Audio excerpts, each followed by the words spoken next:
Now you talk about terror. All my days, hammer, all my days.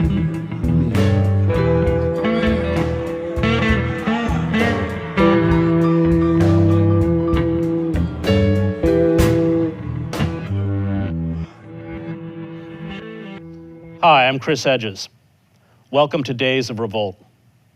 Today we're going to speak about the uprisings in the 1960s and the early 1970s that were a response to the failures of the civil rights movement and the draconian use of force and violence, even terrorism, by the state to crush radical movements that sought justice. Between 1967 and 1973, annual fatal assaults on law enforcement officials rose from 76 a year to 131 a year. We saw hundreds of rebellions, many of them included the use of arms in American cities such as Detroit and Newark between 1965 and 1968. And the state's response to this upheaval created the mechanisms of control that are in place today. As Regis Debray said, the revolution revolutionizes the counter-revolutionaries. And so we're going back in time to look at that rebellion, at what the state did, at the response, at the efficacy of violence with two great revolutionaries who are in the studio with me today.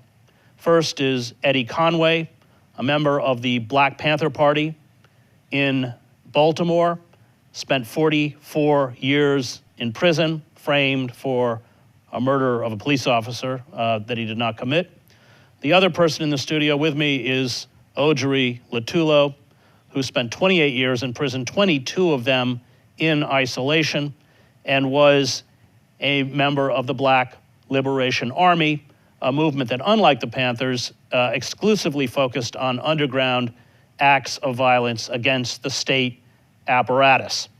Ojiri, when you look back at that particular moment in time, a time when the state in cities like, for instance, Philadelphia had essentially open season on black people, and I think as conscious as some of us are about the indiscriminate use of force by police against people of color today, it was, of course, far worse in terms of numbers and in terms of even targeted assassinations from Fred Hampton on down.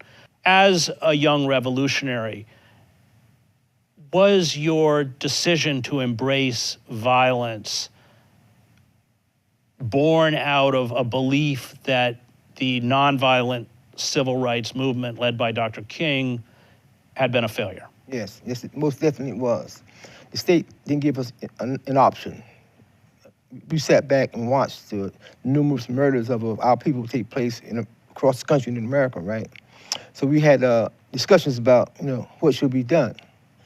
And so, resulting from those discussions, right, we decided to, form clandestine, combat units and go on the ground and function on a clandestine level to, check acts of state-sponsored terrorism in our communities.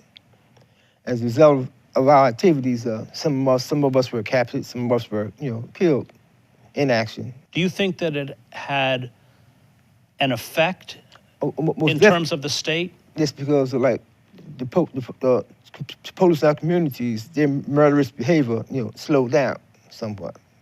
Now they had somebody to answer to their aggression. Because the opposition was, well, the only way to stop this aggression is oppose that aggression with aggression, right? So it definitely had an effect.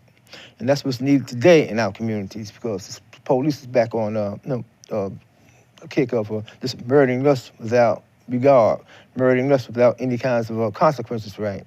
They don't fear us or respect us. So that's why they do what they do. Well, you see a similar process where you have nonviolent protests, Black Lives Matter, walking through the streets of Ferguson, Baltimore, New York, and yet they keep shooting poor people of color with utter impunity. Was that a very similar kind of experience, do you think? At that time, until people decided to take actions towards the state. And Eddie, by the time the Black Liberation Army was formed, you were already in prison, I think. Yes, that's correct. Right. And I know that your sort of conversion, or you were actually a sergeant in the U.S. Army, picked up a newspaper, saw tanks, I think, right, on the streets of Newark. Yes. With 50 caliber machine guns pointed at groups of women. Yeah.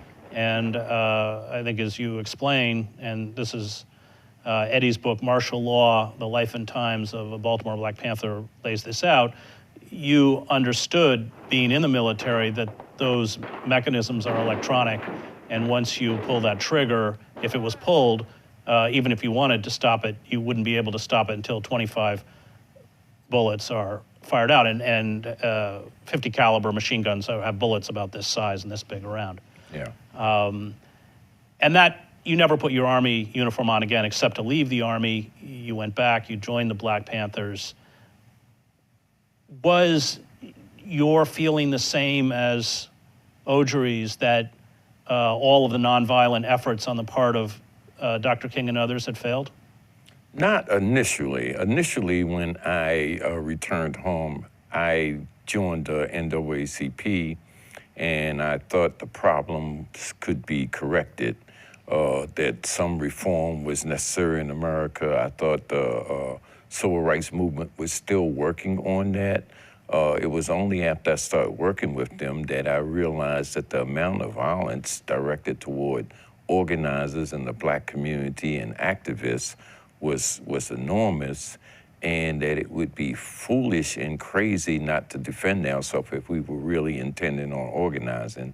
And so that forced me to kind of like look at other organizations that had the policy of self-defense. And the Black Panther Party at that time was advocating self-defense in the process of organizing. Which is different from the Black Liberation Army. Which is different because self-defense in the defense of the community, in the defense of our survival programs, in the defense of educating our people, in the defense of organizing our communities, as opposed to aggression.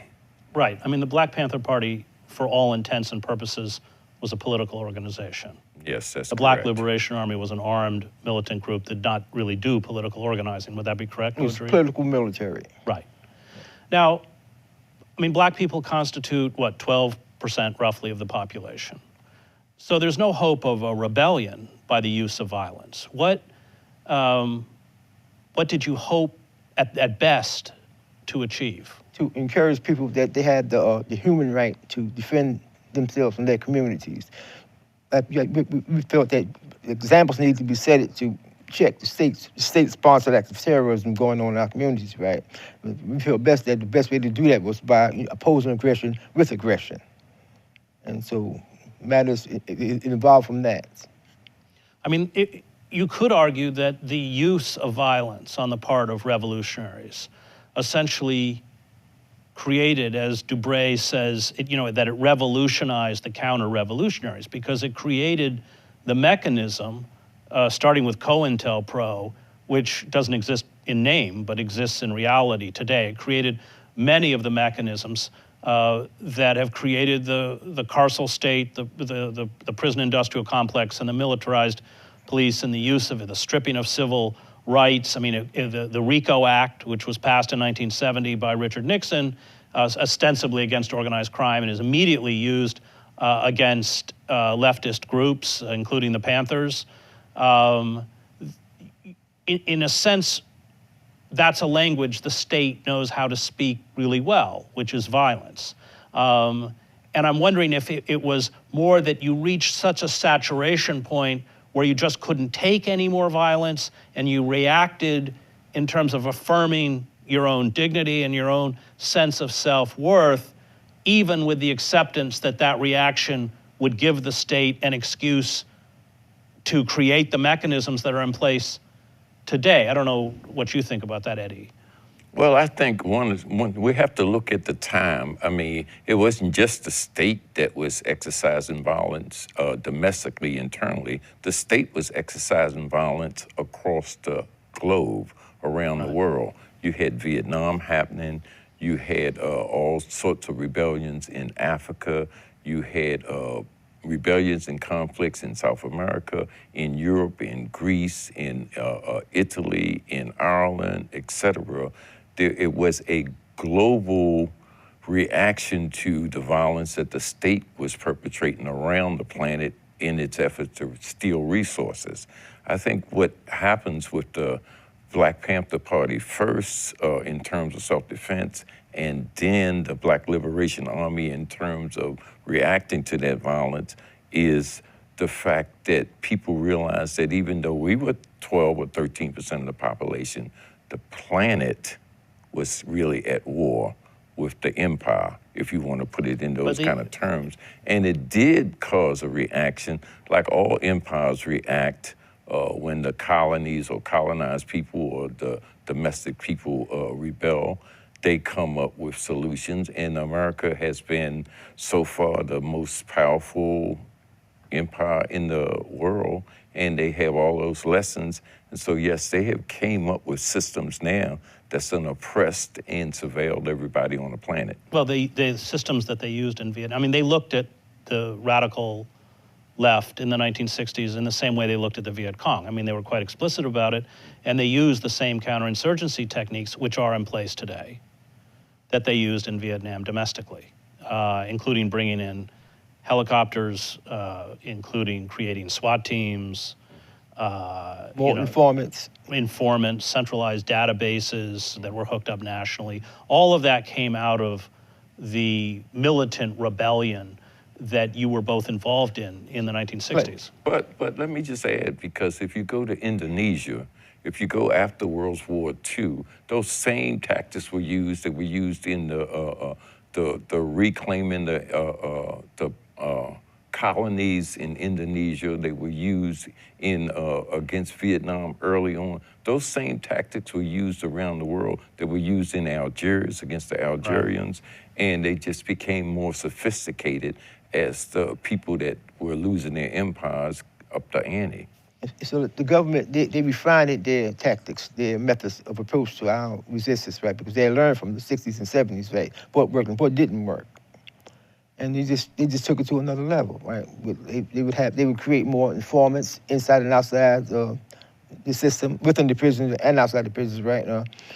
They would offer a lot of money. Well, because they had so many informants, and because these radical left groups employed violence as a mechanism by which they resisted, these informants were able to orchestrate internal divisions, a splitting of the Panthers between New York and Oakland, and even at some points orchestrate assassinations by one faction against another. And that raises the very issue that you faced in the streets, and I know you exposed, was his name Warren Hart, who founded the Black Panther Party in Baltimore, and yet it turns out was a member of the National Security Agency, is that correct? Yes. Then went on to wreak havoc in Canada, and then he went to Jamaica after that. Caribbeans, Yeah.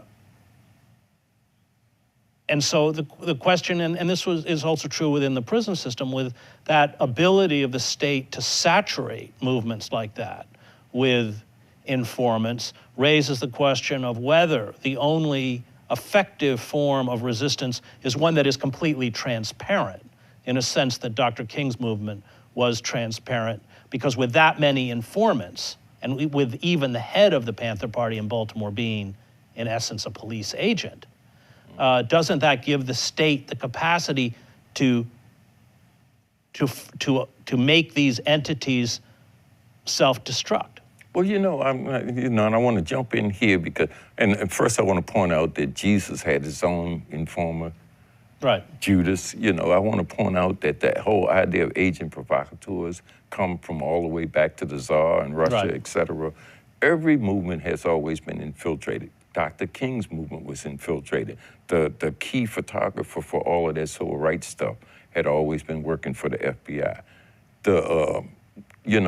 Throughout history, that's always going to happen, because even when you don't participate in armed warfare or resistance, false flag organizations are developed. There are agencies, like what happened in Germany, say with the Reichstag. There are groups that are sent out to do things that's blamed on movements that are not participating in violence, and in turn, the reaction is still the same. So, I mean, yes, you need to organize in transparent ways, and you need to organize on the ground, but you also have to be aware that even when you're doing that, they still can put an informant in the area, like the New York 21, say, for instance. Right. Gene Roberts was a police officer. Explain who the New York 21 were. The New York 21 was 21 Panther leaders that were locked up in New York as a result of a massive conspiracy to bomb the garden, New York Botanical Gardens, et cetera, et cetera. Well, it was orchestrated by a police officer that brought in the materials, brought in the maps, accused them. They end up going to jail. They spent 2 years in jail. It destroyed the New York Black Panther Party leadership. And they never broke a law. They never did anything. They got exonerated after 2 years of their trials. But here was this one state official that did that to them. So even when you don't engage in violence, you still can be set up by the state. Right, but the point is that that kind of a discussion would have never happened in the Southern Christian leadership. So they use these conspiracy laws to get you to discuss the possibility. We've seen this with Black Bloc anarchists today. They get you to discuss the possibility of violence, and then they can throw you in prison for even discussing it. And I think that if we look back on that moment, which was extremely important moment in American history, where there was real pushback against white supremacy, the white elite, capitalism itself, the state effectively destroyed not only these radical movements, but the consciousness that these radical movements sought to create, unless you would disagree. Well, I don't disagree because you can organize publicly, and then your concerns about being infiltrated is more so than if you organize on the clandestine level. And then even on the clandestine level, you have people that might be becoming informants. Like in my situation, I was captured in 1982, and I was set up for the FBI by the former Black Panther, who was recommended to assist me in my efforts to avoid capture, right? So, but we have to be more selective in what we do and who we pick to choose to operate with. The person that can't have any drug shortcomings or other kinds of weaknesses that the government can exploit. Because what the government do, they study us as a people and find out what we like, what we don't like, and take it from there, right? So you have to be more selective in your approach as to who you pick. But part of the problem is that the state has such immense resources. And that's not just part of the problem. That is what gives the state the advantage. Because even as the Black Liberation Movement and other movements were being attacked, the organized capitalists also offshored all the industry. Right. It completely gutted the workforce. Right. And that left, especially in poor communities and Black communities, that left massive unemployment, in which they then in turn pumped drugs in. No, you make a very important point, and this is Christian Parente makes this point in his very good book, Lockdown America, Police and Prisons in the Age of Crisis. And he writes exactly the point that you raise, where he says that while the Nixon era buildup had been a counter-revolutionary war by way of criminal justice and a technocratic reflex to social chaos, the second ongoing wave in the crackdown is not so overtly political. It is not about suppressing an American Mau Mau. Rather, it has been about managing and containing the new surplus populations created by neoliberal economic policies, even when these populations are not in rebellion. And so what you get within poor communities, and you're right to raise this point because we had two things going on: neoliberal economics, which created endemic chronic poverty and joblessness, coupled with an assault on people like you who were attempting to resist. You create what Steven Spritzer, a criminologist, describes as cast-off populations, produced, of course, by capitalist exploitation. And one segment he calls perhaps a little cruelly, social junk. These are the alcoholics, the people who've been broken in spirit, physically, the drug addicts, and then the other are people like you who are the social dynamite. And the way you control what he calls the social junk is essentially to contain them. So we're here today now at a situation where while the state is not killing in the numbers that it killed in the 1960s, it's certainly killing at a terrifying rate, 2 today, according to the Washington Post. Many of these people unarmed. It doesn't matter how much protest there is. We have seen in New York and other cities in the last few weeks assassinations of police officers. These have not been, whether they were political acts or not, they've not been characterized by the mainstream as political acts. And I'm asking you, as revolutionaries, as people who rose up against this system, what are the lessons that you've learned that are applicable today? Audrey. That resistance is possible because we don't have no choice but we can remain a slave or rebel. I mean, we have to learn from our past mistakes to avoid future ones. And what have you learned? What is the lesson? I was too trusting, for one. I made liberal excuses for people that I shouldn't have been dealing with. I made liberal excuses for people who had been using drugs and I shouldn't have. You know, this should have been outed from the formation. And like a lot of people have personal shortcomings or family ties that they maintain contacts with whereas they shouldn't have. You just have to study. But was your decision to go underground in an armed revolutionary movement, that's not a decision you would take back? No, because I'm still being oppressed. I don't have a choice in the matter. Either, like I said, just said, I can remain a slave or rebel. I chose to rebel. Eddie? Well, I think the things that we learned, hopefully that we have learned, is that you have to organize in the communities, community by community, and you have to try to do it legitimately. You have to recognize that you can still be framed. I'm an example of that. Right. But in the face of all that, the alternative is to accept the fact that it's not just violence being committed by police or law enforcement elements or other kind of elements against individuals. It's massive violence by the capitalist system itself on the population. The infant mortality rate in the poor communities is astronomical. Which I just want to interrupt by saying it's worse today than it was when you were young men. The houses are collapsing, the hope is gone, the joblessness is worse. Is there.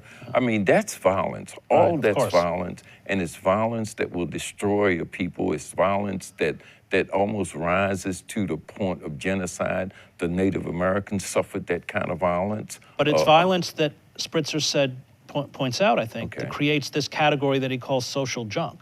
People who are so broken, which is the point. And that category continue to grow as the violence intensifies and the jobs disappear, and you have your school to prison pipelines. That area, and I disagree with his terminology, humans are humans. Right, no, it's not a good term. But the amount of humans that are broken and shattered and destroyed as a result of this economic arrangement, it has to be checked, or it will continue to grow. Yeah. And then, like in our communities, in order to effectively organize, we need money. Because you can't organize a hungry belly. Right. So if you don't have the money to meet people's basic needs, right, they're going to turn away from you. That's when the government steps in and offer what they call reforms. Right. So. All right. Thank you very much.